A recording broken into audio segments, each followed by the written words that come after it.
All right. All right.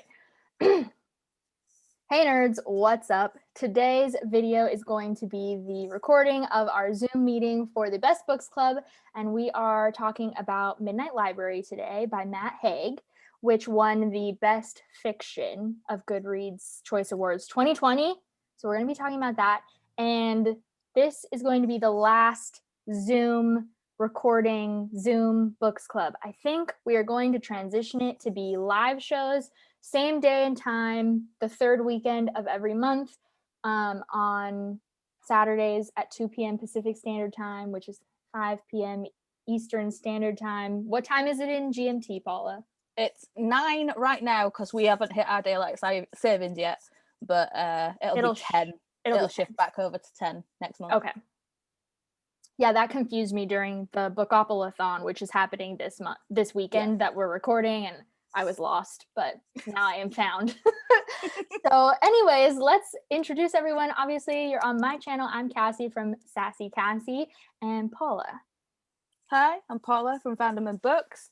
Again, still haven't made a YouTube video in a while. I've recorded one, not edited it. I've not edited it, so it's like, if it's not edited, it don't count.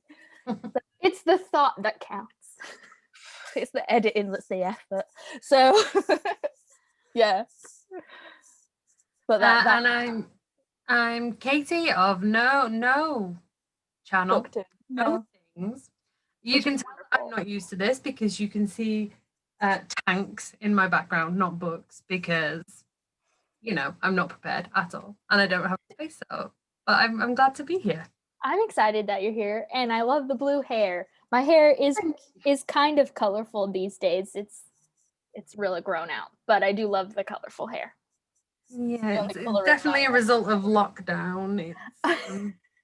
Yeah, I did mine right before lockdown. I started dyeing my hair November of 2019, and then it was just like a fun thing to mess around with. So in the year, I've been teal, blue, purple, pink, light purple, dark purple, all of the. I thought 2 colors was hitting some notes there, but obviously no. Yeah, and then it like transitions, because as it faded out, it went from like teal to green, which I hated. It was not a good look. You look good in the green, but I think the green that was intentional was nice. I don't think that was me. That was Chelsea. Chelsea had green hair. No, you had green hair for a bit. It still looked nice. Oh, like the bluish green. It was yeah. That was my favorite, but it was very hard to keep it that color. It faded too fast. And you put a little bit of the color in with your conditioner. That usually helps keep it bright. That's good to know. Well, and I have to use like dandruff safe or dandruff helping shampoo and conditioner, so it like completely destroys the color. But I can't not use it. Do you have dandruff? We're not talking about books yet. And then, to be fair, we hardly ever do. We'll talk about the book for like 20 minutes and then we'll just have a good old chinwag. But do you actually have dandruff, or do you have a dry scalp? Because I thought I had dandruff, but it isn't. It's dry scalp. So I don't know. I've changed from anti-dandruff shampoo to a sulfate-free shampoo. Fine. And it helps? Okay, maybe I'll give that a try and see what happens, and then from there figure out which one I need better. That's a good idea. Thanks for that. I've struggled with that for since I was a teenager, and I'm almost 28. So it's been a minute. Okay, so the book. Let's talk about it. I listened to mine on Audible and switch between Audible and Kindle. I don't have a physical copy, but I do have notes. So Paula and her notes. I'm excited. Yeah, I listened to it as well. And then I didn't buy it because I didn't love it. So, what about you, Caiti? So I listened to it on Audible and I bought a copy because, as we were talking about, I was trying to get through it fast because I left it till the last minute. I did love it. I did. So I'm interested to see why you didn't, and whether it's just because I haven't read anything like it in so long that I was like, I'm excited. I love when there's a mix. Yeah, more fun. Okay, so out of 5 rating, what did everyone give it? I mean, I think I gave it a 4, but it's like, as I've stated previously in these live shows, it's like I can't be asked with half stars.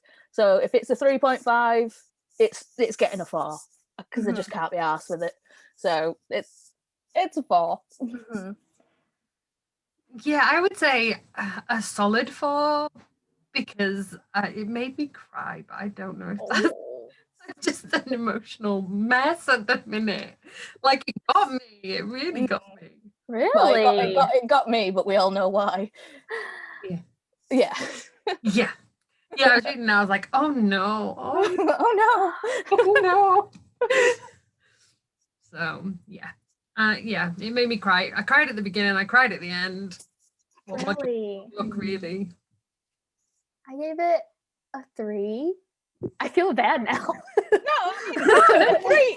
It's still a good book. It's still an enjoyable book. I mean, it's not your fave. Right. I mean, there is definitely other ones that I would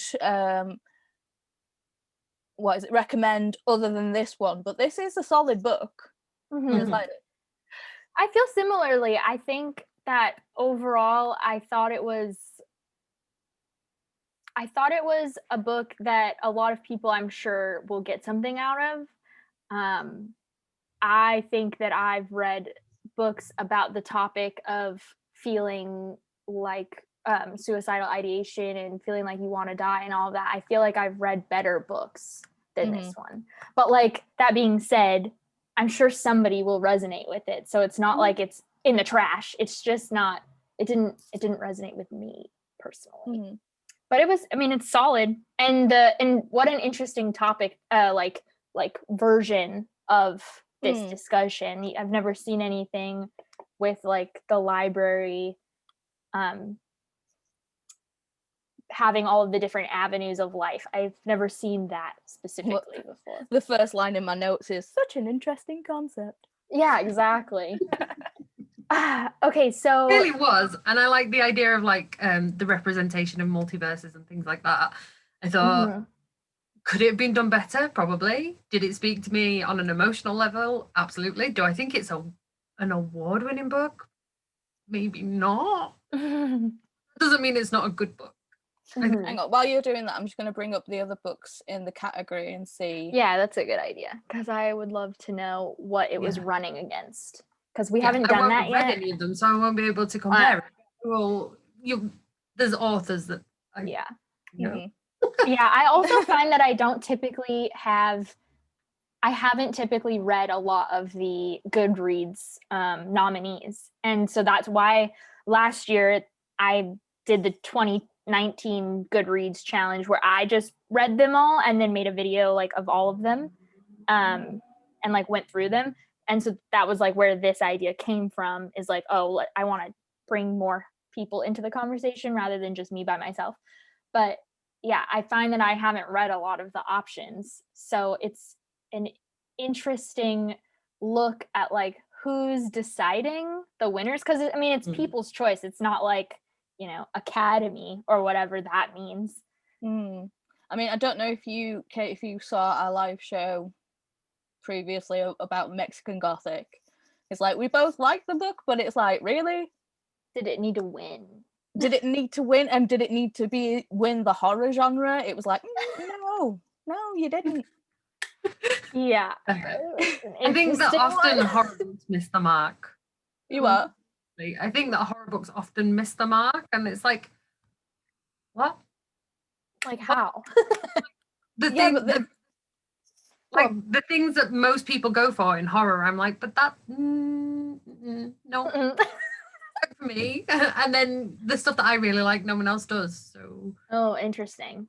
See, and I'm not very familiar with the horror genre in books, at least. So like, I don't know what common tropes look like or anything like that within that genre. I have no idea what I'm even looking for to be like, ooh, you know. I have no idea. And that's similar with this genre too, of like general fiction. I don't read a lot of like what is the, like, just fiction, like adult fiction. I don't read a lot of that. And so like this book has like fantastical elements in it, obviously, and like the multiverse. So like what genre are we in? I don't know. Like, okay, right, sorry, I've just brought up the actual books that are in the thing, and I've only read, I think, one other author, and that was Frederick Backman. Oh yeah, Anxious People was in there, huh? Yeah, and obviously he wrote A Man Called Uwe, and I've read that. I really like that one. But I haven't read anything by anyone else, and to be honest, they all look a little bit Interesting. So we've got Frederick Backman's Anxious People, American Dirt by Janine Cummings, Such a Fun Age by Kylie Reid. I've heard amazing things about that one. Really? Cool. Might look into that one then. My Dark Vanessa by Kate Elizabeth Russell, The Glass Hotel by Emily St. John Mandel, Transcendent Kingdom by, I'm going to butcher this name, Ya Gayassi. I think that's how you say it. I think she wrote Homecoming, which I want to read. I haven't read yet. The Girl with the Loudening Voice by Abby Dare. I've heard of that one. Yeah. I've heard of actually almost all of those. Dear Edward by Anne Napoleon. Yeah, I'll spit them out. You join them up. Big Summer by Jennifer Weiner. Writers and Lovers by Lily King. If I Had Your Face by Francis Cha. A Burning by Mega Majumdar. I am sorry for the pronunciation. You're doing well. You're doing well. Yeah, all right. Luster, a Novel by Raven Lilani. In an Instant by Suzanne Redfern. Una Out of Order, which sounds interesting, by Marguerite Montemore. The Death of Vivek OG. Oh, there's so many. Yeah. There's only 3 more. So Homeland. I can't pronounce that word. Elegies.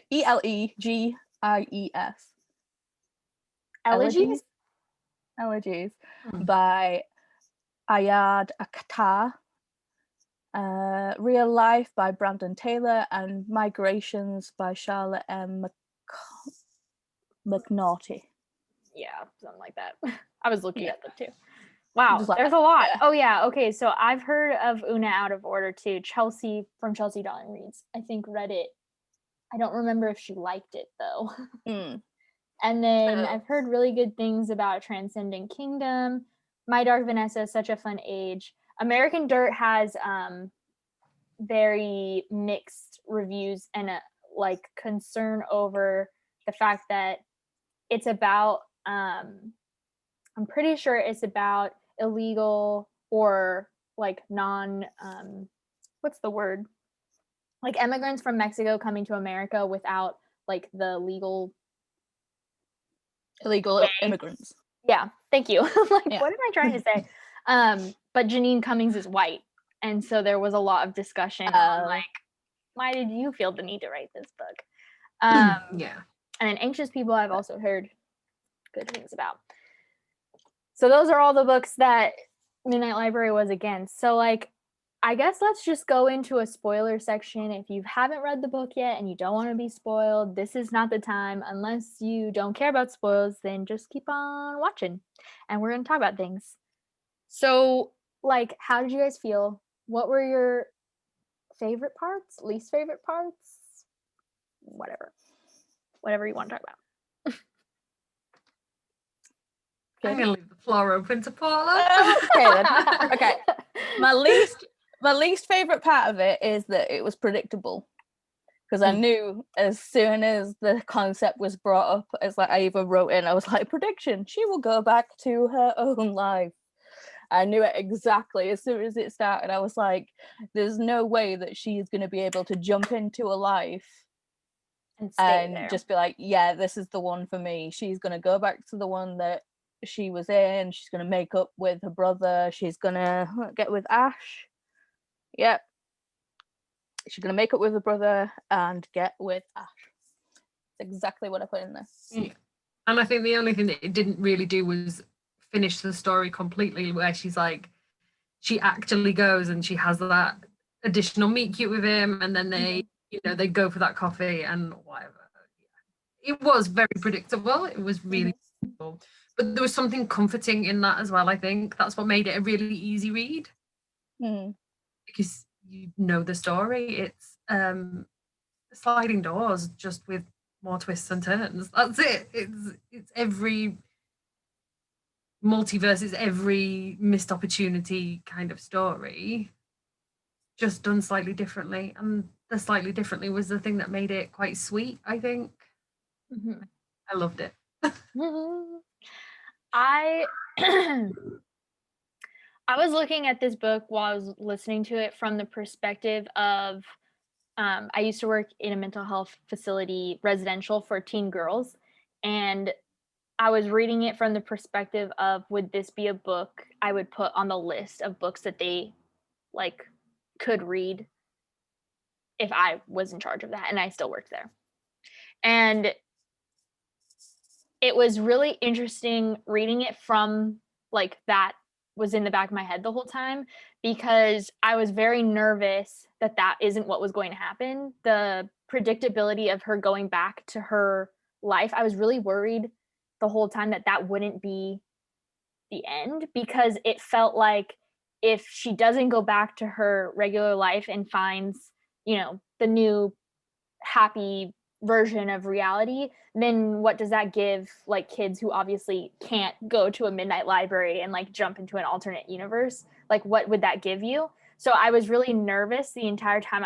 I was like, it was really unsettling for me to read it from that perspective, because I was so nervous that that is what the like lesson would be.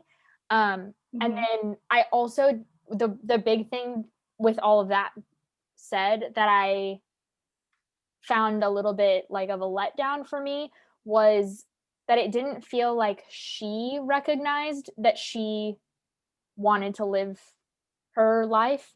It felt like she was told that by the librarian, and that like it was either, don't live at all, or I guess live, the one life that you have. It didn't feel like she recognized the will to live.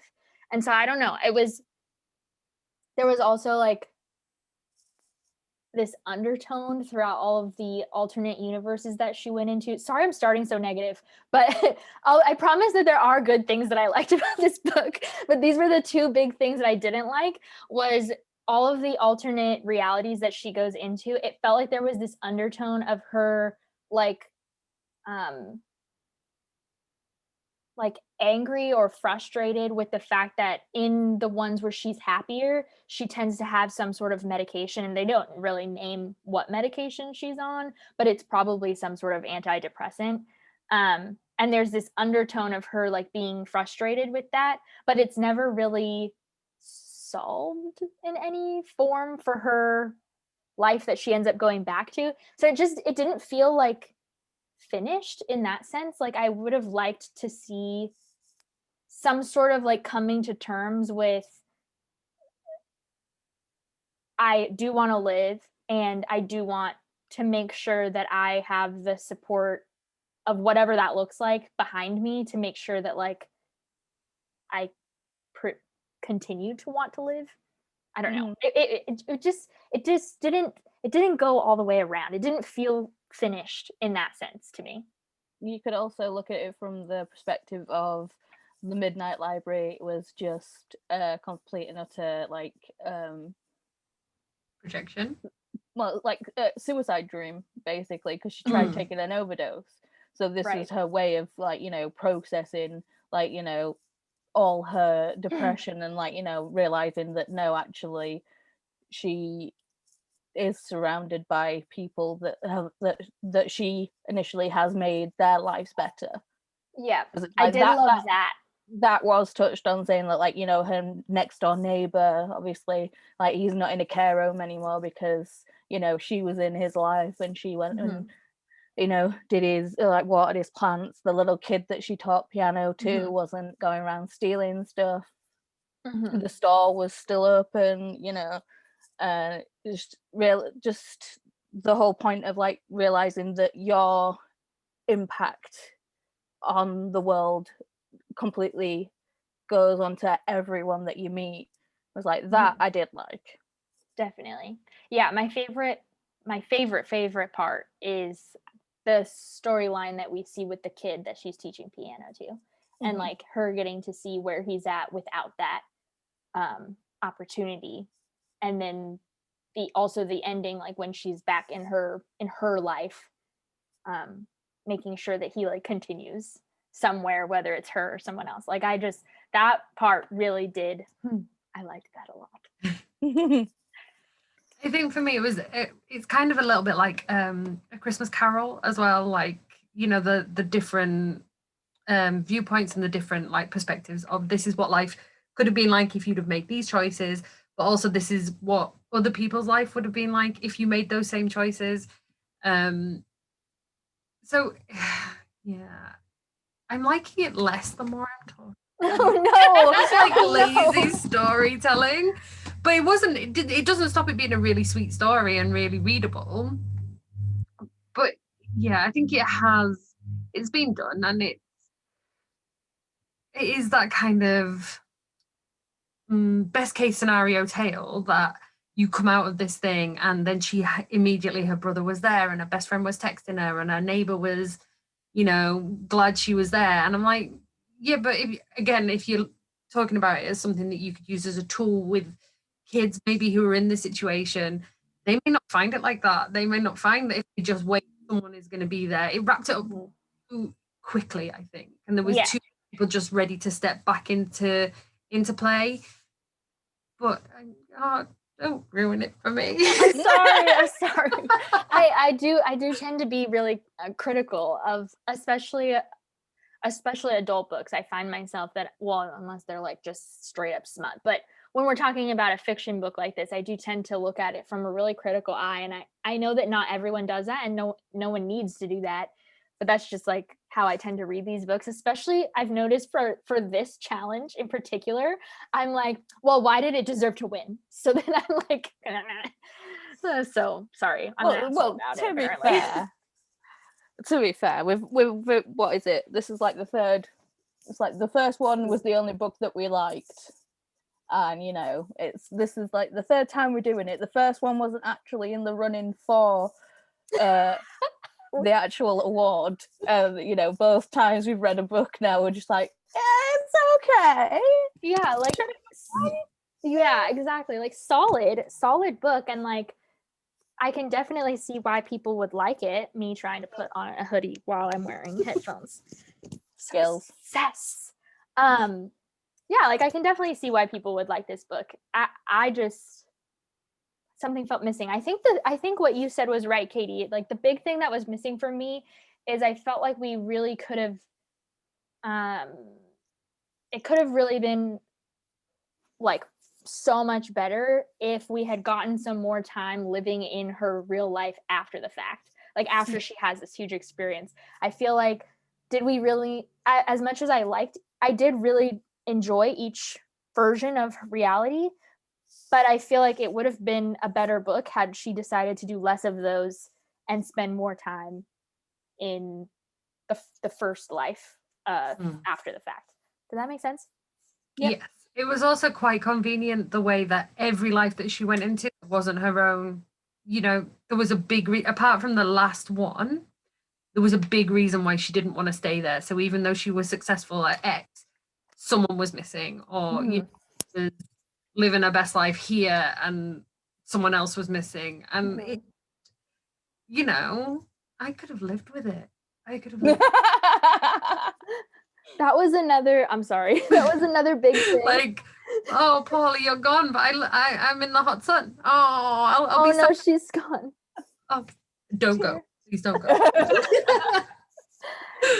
Yeah, that was another big understand thing that. that I didn't love because again, looking at it from the perspective of like what could, you know, kids who are in this situation get out of it, like it felt a lot like taking your, you know, your will to live and putting it on somebody else's shoulders. Mm-hmm. And you know, the fact that her best friend in Australia, who she's I don't mean to like minimize it, but she's not even close with this person in real life anymore, in her like original life. And then that's the reason that she doesn't want to stay in the Australia version of her reality, is because of her best friend being dead. And I'm not saying that that shouldn't be a reason you don't want to live that life, because that would suck. But like, what about kids who might have had, or adults, doesn't matter, but what about people who might have had an experience where their good friend or somebody who they care about has died, like, and they still have to live that life. Exactly. And then like I don't know, there was something that didn't sit right with like just what you said, with the fact that also on top of all of that, then when she does go back to her original life, everyone is so easily like there for her. I don't know. Touching on the whole thing of like, you know, when we first started about like, you know, what upset me, I'll just throw it in. The reason that I got upset in the book was because she went into a life, and obviously her parents are dead at the beginning, you know, both of them are gone, and then she jumps into this life. I think it was when she was a successful swimmer, and you know, she's like retired at 26. I mean, who the heck can retire at 26? Hello. But yeah, she her dad's alive, and you know, I was like, hang on a minute, you don't have any parents in your own life, yet the person that you like, you know, as it seemed at the first part of the book, the one that you had the most connection with was your dad. And it feels like that's been a massive like upsetting thing, that like, you know, your dad hasn't been around. And you didn't get to say goodbye to him and all that. Yeah, and it's like, obviously my dad passed, I would have fucking happily lived that life. You know, and I'd just been like, yeah, okay. And it'd be a motivational speaker. Well, guess what? I've lived with these suicidal thoughts and depression all my fucking life. I can fake it until I make it. You know what I mean? Yeah, I definitely think in that reality, I was like, why are you leaving? Why are you going? Why are you going? Because you've got a parent there that you were so focused on having that connection with and having more time with. You just put up with everything else. I'm sorry, but dead parent trumps everything. Like, you know, she was a little bit sad that she was still she still had depression in that reality, and she felt like it was a high pressure life. I'm like, I would take that. I'd take that. Depression doesn't magically go away. Right. She's the same person in every single situation, so she's gonna have the same mental health, I would think. Right. Mental just health, different ways of dealing with it. Yeah. Yeah. It was, I don't even remember why she ended up leaving that version of reality. Do you guys remember? Oh, because she started resenting her dad, because she felt like he pushed her into this thing that she didn't really want for herself. And it's like, what? It makes me wonder if there's Matt a level Haig that she is very spoiled. Yeah, it makes me wonder if Matt Haig, the author, like which parts of what's our main character's name? I'm so bad with names every single time. Yeah, Nora. Yeah. What's we've been talking about it for half an hour. We don't know what she's called. We do it all the time. Every single time. Every time. I mean, this book series that we've both loved, that we've gone through and revisited, and we're like, hang on, who was it that said that thing, that they did that what's it thing? Like, and there's so many characters always.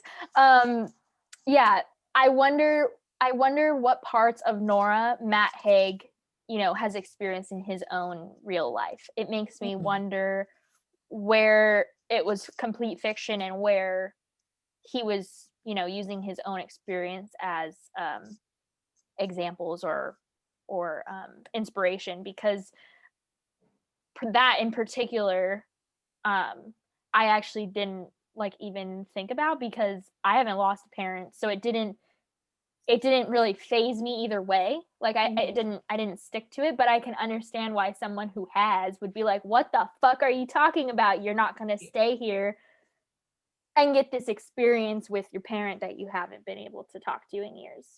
Yeah, and it's like, you know, he ended up, your mum and dad divorced, and he ended up getting with another bird, and like, yeah, your mum was sad, and it's like, yeah, okay, but you don't have any memories of that. It's like, you've got the chance to be in your dad's life now. Your dad's healthy now, so you know you're not going to jump into this life and it's just going to go like, see ya. You know, it's just like, there's no certainties in life, and it just felt like she kind of just went, well, it honestly, because it was so predictable, it was like, yeah, she is going to just go the whole full circle and bounce around, and then she's just going to go bing, but none of it feels like my life because it's not my life. It's like, well, duh. Yeah, that was a little bit trying after a while. Like, bitch, you wanted to go back and try these other lives, settle in one. If your life is so terrible, and I get that that's the whole point of the book, is that, you know, you just got to keep going and it will get better and all the rest of it. But if you had an opportunity to live in a different life, if I had an opportunity to be a rock star, I would do that. I have no talent. It's never going to happen. But I would do that in a heartbeat. Like, that's my, and I would. But to be like, oh yeah, I'm living this life, but other things that have happened bad, if she comes out of that reality still exists. That person is still missing from that reality. That doesn't stop occurring just because she's left it. So why not just live it? That also did surprise me, that like there was there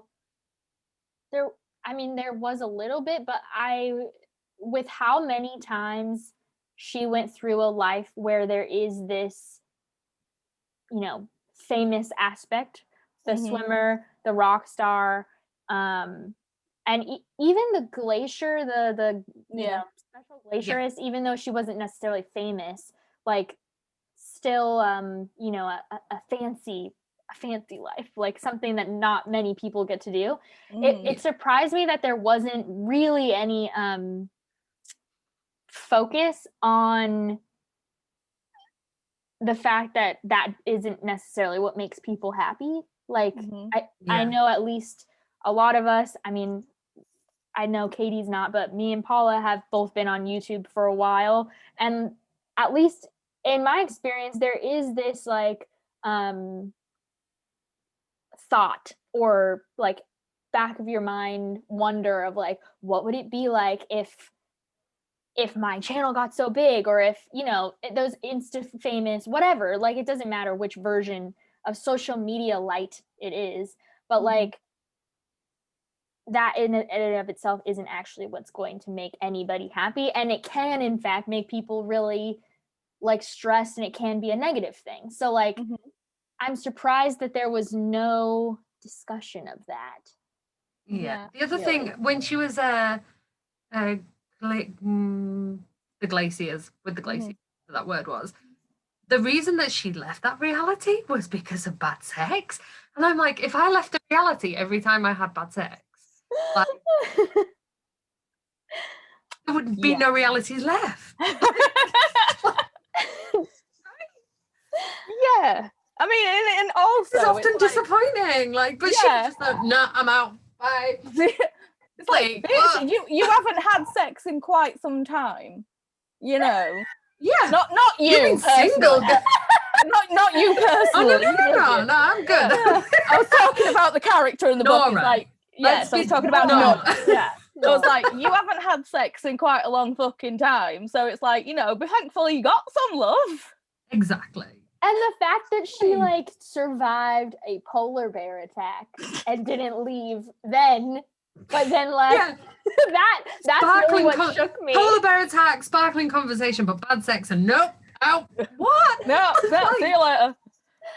I mean, it'd be a handy tool to have. Like, that was terrible. I'm off. See you later. Just It's like, you can deal with the freezing weather. You can actually like go outside and piss an icicle. But whoa. Yeah.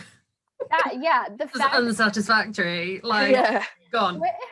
When she woke up in that reality, I was like, oh, I'd be gone immediately. Like, there's no way that I'm staying in this. Nope. I can't feel my toes and I'm still in bed. Nope. Send me back. Send me back. See, I'd be fine with that. Oh, no. Yes, that's because you used to live in the north, mate. Like, all the time. Well, no, because I don't like my feet being warm, so I'm fine with it. What? Okay. I can't stand my feet being warm. I hate it. We can't talk about this. Can't get into that. We cannot.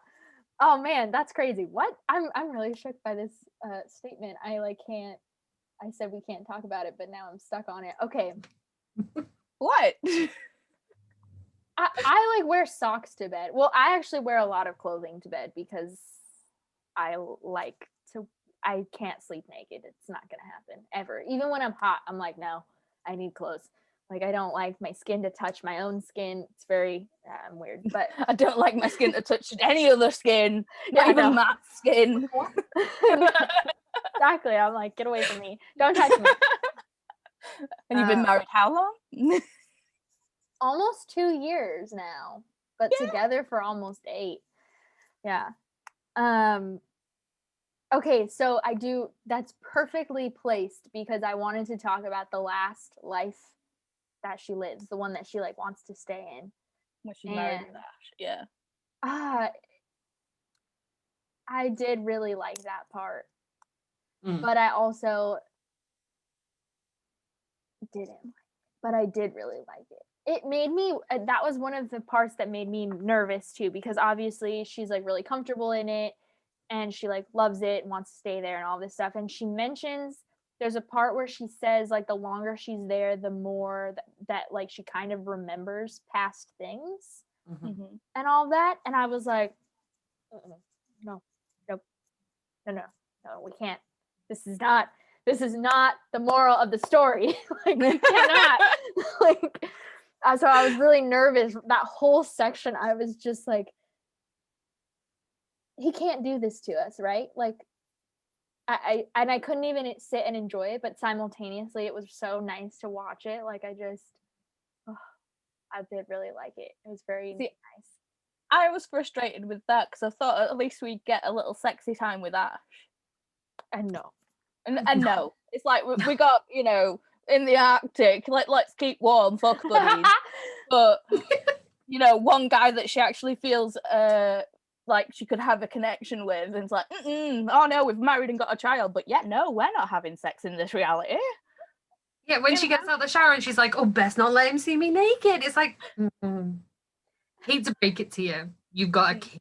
Like, he's seen he was down at the business end while you were pushing. He's seen everything, love. No, she had a cesarean, but I have a feeling like in her back up. I don't know why, but I had it in my head. I was like, oh my God, he was the surgeon.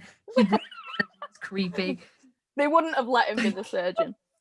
No, probably not. But I tell you, it was an emotional roller coaster. Don't ever read a book in a day. Like, you'll feel all the things. I did that with Mexican Gothic last time. It was fine.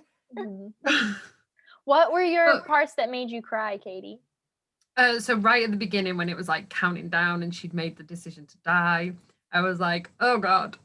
And that whole thing, I had to put it down after it got to like the time. I was like, I'm just gonna have to walk away from that for like half an hour and then come. I'm not ready for this. A bit like the decision making process that she went through, and then at the end when she's like, even though I've said it was really convenient and really contrived and really easy that she walked back into her life, every time somebody new popped back in to say like, I miss you, I was like like tears streaming down my face. Leroy's looking at me like, are you okay? Did someone peel an onion? I'm like absolutely flawed, mate. I've just got the warm and fuzzies and I can't waft them back in my face. Yeah, but it's like I get so involved in the book. Like, I have a real skill for suspending disbelief. So like, I was in it. I was with her all day. So it was really brutal. And then I came out of it and I was like, oh, I didn't go through this. Was it a feeling of like, Or was there a feeling of like, oh, thank God? A bit both, like the emotions coming away from it. You know, it's like coming back to reality with a bump, and I was like, okay, just gonna sit here with it for half an hour and just like don't press, because it is a real roller coaster to go through, and it's so short. Like it's not pages and pages and pages. It's a real quick read. So to everything that happens in that short span is just like you can't really catch your breath, and then you're on to the next thing. So yeah, it definitely did read very fast. What about you, Paula? Did you get like emotional over any parts? Just the dead parent thing. That was the only bit that I got emotional about. I did. I'm just going through like bits that I enjoyed, because obviously we've been like this bit was shit. This bit was shit. So it's like even the really bad bits, even the bad sex bit, I was like, yep, okay, yeah, I lead that life. Yeah, why not? I like the first one that we jumped into. I mean, I don't know why she decided that she wanted to jump into a life where she was with the guy doing the pub, like her serious relationship guy. I can't even remember his name. He was just the beginning. Yeah, the first one. Dan. Yeah, yes. Dan. Yeah, I think the thing was that because I think she felt because she'd walked away from him, that was her biggest set of regrets, was the way and that she'd hurt him and all the rest of it. So I can kind of see like, because when you've been the one to walk away, it is always like, oh God, have I made the right choice or whatever, you know, and then kind of tells you that yes. The relationships I've had have never been that serious at that point, because it's like I've You mean you've never talked about buying a pub? What? And walked away like my mum and dad ran them. I don't want to. But having said that, it's just the line in it. It's like, you know, we need to clean the lines soon. We haven't done them in a fortnight. I was shocked, because obviously knowing the pub game, I was like, I literally wrote shocking. Leaving the lines for a fortnight. Your beer must have tasted like shite. I mean, working a London pub, we used to do them once a month. Oh, that's nasty. Once a week, mate. Once a week. That's nasty. Yeah. And on line cleaning night, we'd have to empty all the lines, so you'd get free pints for all the workers. But you knew that it was 4-week-old lines. It's like, but it's that's free. like the part that attaches from the keg to the to this part, right? That's the line. Yeah. From the keg to the pump. Really nasty. The pump. Really nasty. Gross. Yeah. Oh yeah, I was also I think I would predicted it perfectly, but I was like, if he doesn't do it the way that I want him to do it, then I'm gonna be mad. Of like, okay, she's going into the regret of breaking it off with him, but we had already heard a few things that made me think that he was probably a piece of shit. Oh yeah, definitely. Like, yeah, there had been statements made already, and I'm like, please, we're gonna not regret that anymore, right? Like, that's where we're headed. And so then, and of course, immediately it's just like, it's even worse than the things that we already know happened in the first life or whatever. Yeah, I was like, I think I would have enjoyed a story from her brother's point of view, you know, obviously, because when she jumps into the rock star life, it's like, you know, it's Joe about, it's like, yeah, he's smoozing the press or whatever, and she thinks it's her brother, but it's not. It's the Joanne, the manager, and she finds out that her brother died because of like the drugs and the alcohol. And even in that, even in her other lives and stuff, and then when she jumps back into her own, about stuff like she's had that he's had trouble with drink and stuff like that. I think that would have been a really interesting avenue to go down, and you know, I think I would have probably enjoyed a book more about him dealing with those issues, because it's like, yes, it's a book, this book is a book about suicide, and he does write the way that you feel when you have suicidal thoughts, and it does write the depression really, really well. But that even though he writes the feelings of the depression and the feelings of the suicide really, really well, none of it comes across in the actual character herself. That was a major thing for me, that it was like they don't feel the same.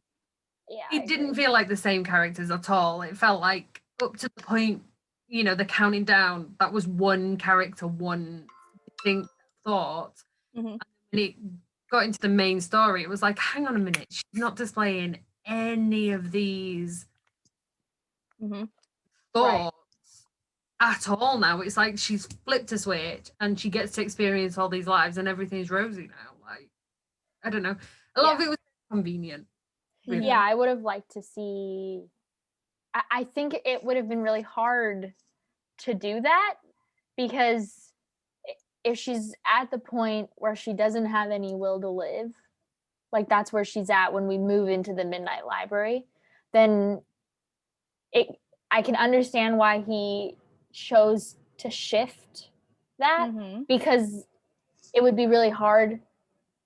It would be a hard transition, but I also think it would have been an even better book had we been able to see that transition like transitionally happen rather than just a complete shift. I think it would have, I mean, obviously it's the Midnight Library and then it goes from like, you know, each one of these lives is a thing, but I think we would have got a much more sense of depth from the character if she'd have jumped into one or two, not several.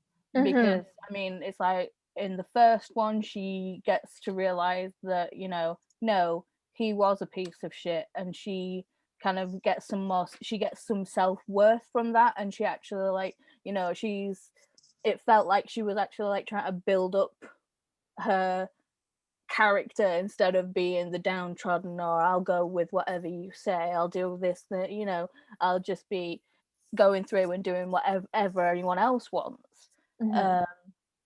But to be fair, every life that she jumped into, it was because of someone else. It was someone else. It was someone else's thing that they wanted her to do. And it's more of a case of, it's like, I understand that point of it, but we didn't get the growth of the character of Nora herself. I mean, all she ever said was, "It doesn't feel like my life," and it's like, well, duh. Yeah, because it's not. Exactly. I think it is kind of trying to show that she is realizing that all of those things, she said no because it was like a valid time in her life to say no to those things. That's why she chose not to go into those lives, and you can only show that by her experience in those lives. But I do think you're right that either it needed to be a much longer book, or there needed to be less jumping around. Yeah, the balance between the real, true life and all of the alternate possibilities, I think the balance was off. So whatever version of balancing it looks like, I think that was what it was missing. But overall, I still do think it was a solid book. I think it could have been even better, though. Definitely. I think there was something missing. Ooh, okay. Any like final thoughts, last minute things you still need to say before we shift to deciding on next month? I would say the suicide note, it seemed very, very philosophical for me, but then again, looking back on it, well, I wrote that it was very philosophical, but then looking back on it, she did study philosophy, and, you know, she did have a favorite philosopher, which is just weird to me. Because but then again, I have favorite authors, so yeah, different strokes for different folks, I guess. Obviously the sad times about the kitty. I was upset that she didn't have, it's like she had dogs in other lives, but she never had another cat. I know. It made me sad. I was like, cats for life. Oh yeah. Cassie's a cat mum as well. There's one. But he just molds in with the basket. I know. I don't even know where his head is under his paw. His paw is right here, and then his head is under it. He's so cute. And then I don't know where the other one is. Somewhere else. The other one looks like Spoon. Oh, bless. I have cat mum to 4. but 2 of them now live with my ex, and 2 of them live with my mum. So I'm currently the opposite of orphaned. Childhood. No, I don't know. Orphaned, but when it's your kids that are gone. I don't know. That thing. Empty Oh, nester. Yeah, but hopefully they're coming back soon. Fingers crossed. Yeah. Oh my gosh. Okay. I don't have anything else to say. Anybody else? No. Good. No. I think it is a solid book. I don't know if, especially looking at the list like we did earlier, like I don't think I've read any of the other books, but a lot of them I've heard really, really amazing things of. So I think mostly I'm surprised that this was the winner when it's compared to the other books on the list. I mean, out of all of them, Matt Haig is the more well-known to me. Mm-hmm. But what else did he write? He wrote The Radleys, I think Inhumans. There's another one that's in my head, but I can't think of it right now. Brain. Hang on. So The Last Family in England, The Dead Fathers Club, The Possession of Mr. Cave, The Radleys, The Humans and A to Z, Reasons to Stay Alive, How to Stop Time, and Notes on a Nervous Planet. And that's for adults. There's some for kids as well. Yeah. Never heard of any of those, but that's okay. But that's what I'm saying. It's like I've heard more of his books. I mean, it's like looking at the list. It's like I've heard. It's like obviously I didn't know the list beforehand, but obviously the only other 2 authors that stuck out was the lady that did. I don't even know if she's a lady, but the person that wrote Homecoming and Frederick Backman. Mm-hmm.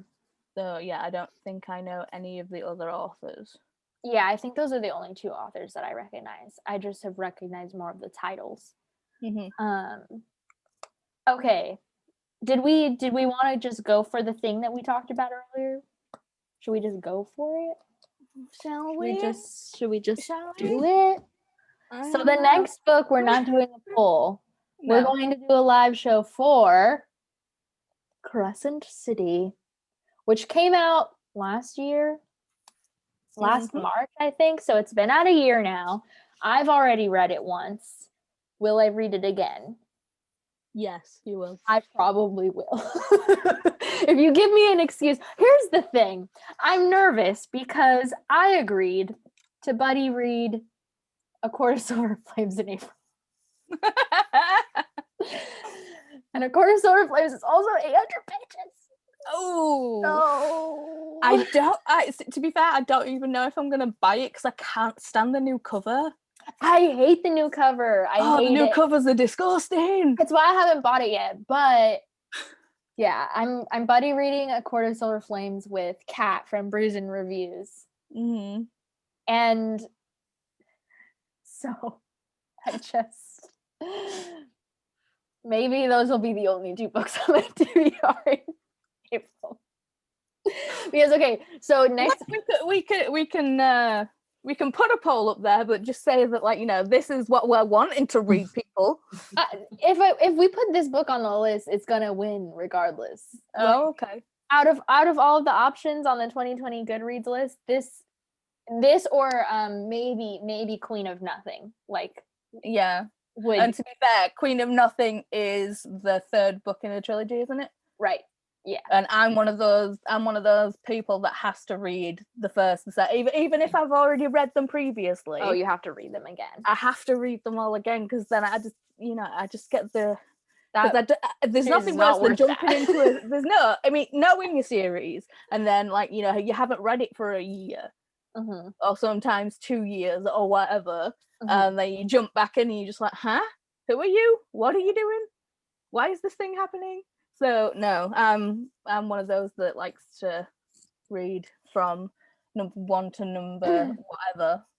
I tend to do that too, or at least try to read them like within like a month. So like not this one, but A Court of Silver Flames, I've been reading them 1 by 1 per month. So next week I'm supposed to read A Court of Wings of Ruin. That book is like 600 pages. What the fuck am I doing to myself? So I'm supposed to read that next week for touching my shelf. Nah. and then I but this is your readathon, Cassie. I know. I made that. The books are over here. They're all big. I have to read A Court of Wings and Ruin, and then I have. Hold on, I have to grab them.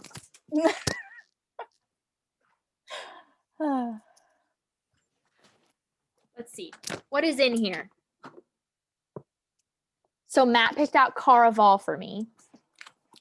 It's a quick read. It seems like it's quite dense, but it's a quick read. That's what I've heard. This book is just over 400 pages.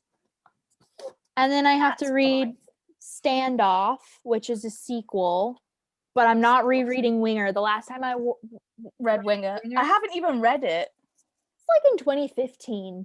Yeah, I mean, I've seen it on like, booktubers, like popular booktubers shelves and stuff, and gone, I'll get round to it eventually, and I never have. And to be honest, I'm not that fussed. It was one of my favorite books at the time, so I'm really curious to see. I'm going to like go back and try to find my own review from many years ago and listen to what I thought of it, and then just hop into it, because I don't think it'll be that big of a deal. But I remember the like big thing that happens. Okay.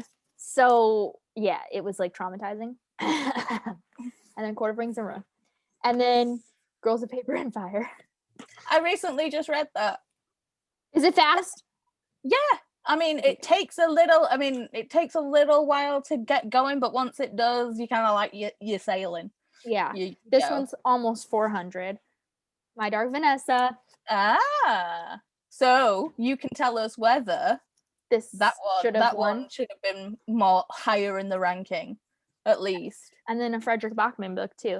This one, Us Against You, is 434 pages. How am I going to read all of these in a week? I'm not. The answer is I'm not. Mm-mm. And you're not using Sleeping Giants for it either, are you? No, but I think I'll be, because the readathon doesn't start until the 27th, so we'll be done with Sleeping Giants before that. Okay. So maybe I'll just cheat and start something beforehand. I make the rules. Yes, you do. It's your readathon.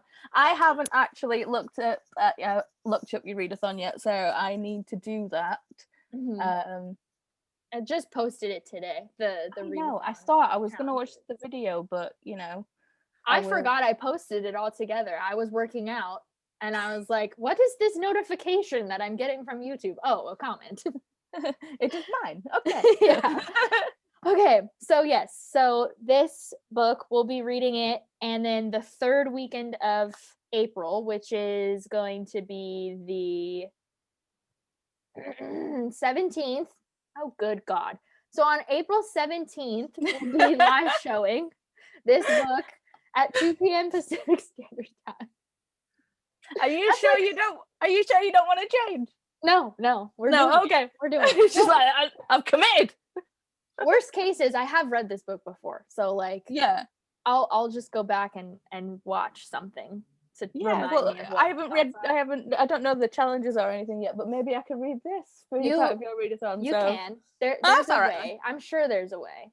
Yeah, it's got red on the cover, it's got white on the cover, there's a bird. Got a beautiful spine, doesn't it? Well, we can pretend. There's challenges that you can fit it in. I'll make it work. Something will happen. It's not continuing a series, but I mean, it's starting a new one. Yeah, I'm sure you'll get it. I'll find a way. Don't you worry. Yeah. And I said in the video, I'm like, I don't really care if you follow the rules. So if you can find a loophole, find it. I'll find one. Yeah, I didn't even follow my own rules, because one of the challenges is to have somebody recommend a book to you. So there you go. I'm recommending a Crescent City to you. There you go. Yeah, that works, because you actually have read it, and you said it's one of your favorite Sarah J. Maas so far. So it is. Okay. So there you go. But yeah, so one of the challenges is to have a friend recommend a book from your own shelves. And I just had Matt come and pick a book. Like, he didn't recommend it to me. He hasn't read it, but he just picked it off my shelf. So. It still counts. Sure. I mean, to be fair, Chris is like every other time that I've like said, oh God, I need someone to recommend me a book. I think once or twice I've like asked Caiti for a recommendation. I've asked Corinne for a recommendation, but each time I've asked Chris, he's gone, ooh, read this. Each time I've read it, and I fucking hated it. Oh no. Hated it with a fiery passion. He's like, not good for recommends. He's not He's good. not He good. recommended Night Watch, the Night Watch trilogy. Less than 100 pages into that book. Oh. Into the first book. And I mean, it's a decent book once you get into it, but because it's translated works, it's kind of hard. It's really stilted writing because it's a translation. I need, like, because I stopped seeing the words on the page, I'm sure, like, you visualize what's going on. And if it's stilted, I can't get into it. And it's like, it's really sad. It's like I still haven't finished. It's not even a trilogy anymore. It's like a quadrilogy. But it's like I read the first two, and I'm like, yeah, I can't be asked putting in the effort for the others. I mean, I've read Night Watch, I've read Day Watch. I'm good. The only book that Matt has read recently, at least, is Dune. He's obsessed with that book. So he's read it before, and then he was obsessed with the movie that was made back in the 80s, I think. I watched it, and it's fucking terrible. I love that movie. It's so bad. I love that movie. It's so bad. Horrible. It's like Chris absolutely loves Dune as well. I mean, he's just gone and reread it as well, and it's like I don't ever want to read it, but Chris has reread it. I think he's actually ended up getting like a 10th anniversary or a 20th anniversary edition, or I don't know how. Oh yeah, that's the one I have. Yeah, well, that Matt has. Yeah, that Matt has. It's on my shelves. It's kind of like with the 10th anniversary of Patrick Rothfuss' Name of the Wind up there. It's like I bought, and it's signed, and it's like I bought that for Christmas, and I'm like, bitch, but it's staying on my shelf. That doesn't have a shelf, so I just put it in mine. Yeah, so he made me watch the movie, and then of course the movie was supposed to come out at the end of 2020, but now it's 2021. So he read it like before the original date. He reread it, and he was loving it, which I was loving that he was reading. So like that was exciting. And then I was like, okay, I'm gonna read it before the movie comes out because I hated the original movie. Maybe this will give me a better vibe. And then I ended up not ever reading it because the timing was postponed. So I'm like, no, I want to read it closer to the actual date we'll get to go watch the new movie.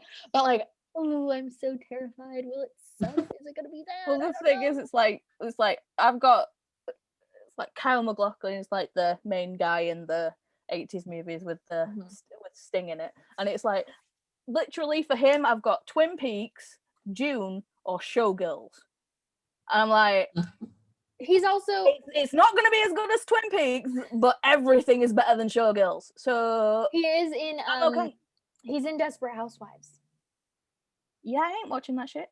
It is a guilty pleasure. I'm sorry. I watched like the first 2 seasons, and then I was just like, I'm bored. How can you be bored of Murderous Housewives? Because it's just it's like the same thing. I mean, like at least with Grey's Anatomy, there's different freaking things. Oh, don't get me started on Grey's Anatomy right now because I am so mad. I am not caught up. Okay, I won't say anything. I'm not going to say anything. But just so you know, you have to watch. You're required, in order to understand what just happened in the first episode of this season, you have to watch Station 19. And that is why I'm angry, because I don't give a flying fuck about the characters on Station 19, except for Warren. Ben Warren. That's it. That's the end of the list. But you have to watch it. And half of the episode is about the characters on Station 19 that I don't care about. I don't know you. I don't care. Is it a crossover episode, or is it? Yes, but you know how like typically when they do a crossover episode, it's like you still get whatever plot that needs to happen on Grey's Anatomy, and you still get the plot of whatever happens on Station 19 on Station 19. No, no. You miss the main thing that happens on Station 19 to a character from Grey's Anatomy. So it's Bailey then? No. No? No. No. No. Okay. I can't say anything. I can't tell you anything. Right. Just watch it and then yell. I don't even know what season we're on. I think the only memory I have 18. Is I'm probably like seasons behind. I think I watched an episode of like a newer season to me, and it was she was having a sex dream about Luca. Is it Luca? DeLuca, yeah. So I don't know what season that is. Honestly, then don't just leave it. You don't need to watch. I mean, you're eons ahead of me. I've never seen a single episode. Oh, well, seasons 1 through 6 are peak Grey's Anatomy.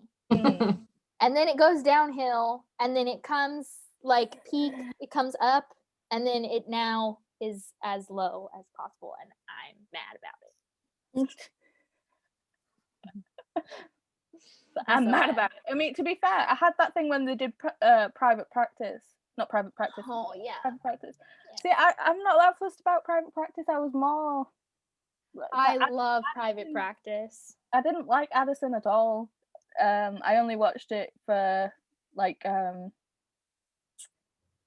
McDreamy's sister. Amelia, who's now on Grey's Anatomy. Yeah. I love Charlotte from Private Practice. She's my favorite character. Charlotte King. I love her. I'm sad that she's gone. Okay, so I need to finish this live show. I don't know what we're going to cut out or if we're going to cut out anything, but if all of this is in here, we apologize, but not really. Not really, no. So next month, April 17th, 2:00 Pacific Standard Time on my channel, we'll do an actual live show. And if you want to join the live show and like be in it on camera and everything, then please DM me, Twitter, Instagram, whatever. Everything's linked down below because that's totally fine. We can have whoever wants to join or come and hang out in the comments. And yeah, I think that's everything. I make videos every Saturday and Monday, and Paula has a channel. It'll be linked below. Caiti, do you have like anything that you want to plug? Okay. Caiti's great. I'm just here for the ride. Like, I'm having a good time. Yeah, exactly. All right. And then that's it. So I'm going to stop. Bye.